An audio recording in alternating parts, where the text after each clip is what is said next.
The relationships with the countries are different. I mean, John Howard used to talk about the relationship with the United States and UK as one which was very much centred in those deep values that I spoke of. And that's true.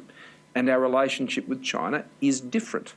But it is strategic, it is important, and we seek to meet on the common ground where we can share those interests. And the prosperity and stability of our region are things that I think we hold very much in a consensus.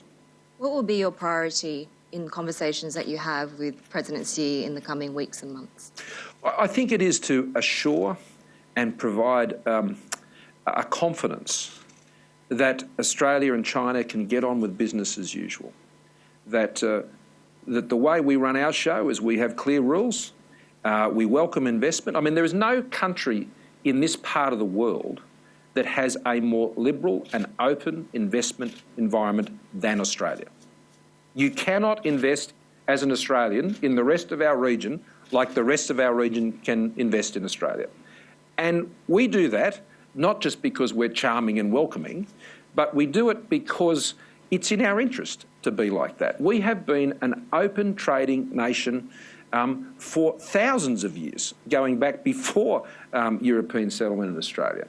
And modern Australia, that has always been our way. So we want that to continue. But I think what is important in managing that relationship is just we've got to be really clear about where the lines are, where the rules are, how we make decisions, and do that, I think, in a very courteous and engaging way. There's not a great deal of consensus, it seems, when it comes to finding a regional answer to that, on how to deal with China, where the lines are. I'm talking about the Quad group, India, Japan, the US and Australia.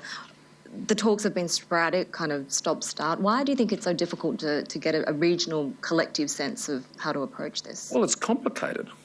I think that's the sort of honest answer. And you have countries and nations coming at this from different interests with different stakes.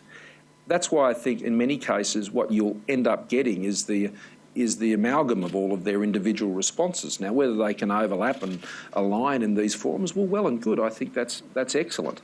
But these fora are good and important, and we participate in them. But they're not a leave pass to actually engage in these questions and work out your own answers as individual nations.